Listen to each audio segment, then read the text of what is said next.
So I love that you wrote this in a diary form. The format is really freeing because you can do anything you can write about any part of your day in a diary. You can write about an interaction you had with your dry cleaner or your doorman or your guests on your talk show. And that's what I do. Now, along the themes of a diary, though, what are you most squeamish about all of us reading? Because it's private. It's diary. Exactly. No, it's like I kept a top secret diary for a year and now I'm sharing it with total strangers, and it is daunting. So when cameras are around and you're producing a reality show, yes, it's at that moment when people get comfortable that you get the best television. Absolutely. So is that true with the diary style book? It is. You know what? That's a really good point.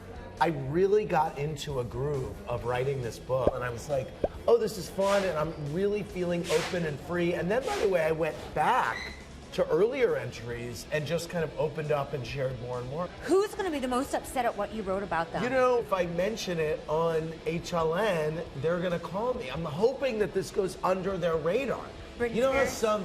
She could be one. So there's an entry in there about Britney Spears that I had originally written to be a little, it was a little, I just withheld my real thoughts. And then I went back a few months later and I was like, no, I'm really doing this. And wait, was that after you got an interview? Yeah, right. No, I didn't. October 21st, 2013. It turns out maybe there's no such thing as a nice paparazzo. There are photos of me with Waka all over the internet, and I am aggressively picking my nose. Yes. So on page 38, so you read right there. Okay.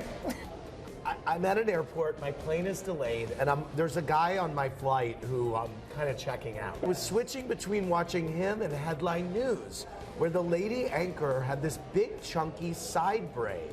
I felt like that lady was sending me a message. Well, it was you! Yeah, That's amazing. I'm the chunky braid lady. Oh my God, the chunky braid. What were you trying to say to me? Because I felt like you were sending me a message, as it reads in my book. Well, it was that you should be watching our show more often, obviously.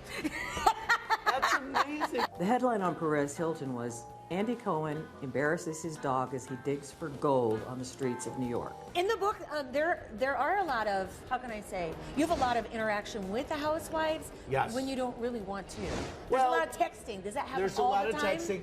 Well, I talk about a few times when it's Friday night at 10 o'clock and I'm getting these texts saying we have to talk, it's urgent. I'm like, do business hours apply? Or are we exempt because we're housewives? But I think people will be surprised what my real day-to-day interactions are with the housewives because they're absurd and hilarious. Our viewers tune in for headlines. Yes. And the big personal headline of your life this year, I would say, is about the doggy. Yes, that's true. This is my first animal. I love him so much. And people ask me what my hobby is now, and I'm like, my dog's Instagram. Because I'm obsessed with it and him. I have so many pictures of this dog. I cannot believe I've turned into one of these people. But I love him. He's really opened up my heart and my life, this dog. No one was mentioning how cut my new dog is, which killed me. His precious pooch, Waka, is also on Twitter. Well, somebody's put it on Twitter. He says that he patterned his new book, The Andy Cohen Diaries, after Andy Warhol's diaries. That he said that he basically, carried around, they're pretty thick, carried around and read for like a year when he had first gone to New York. And ends up that in his first day in New York, he actually saw Andy Warhol the first time he ever visited New York, saw the late artist.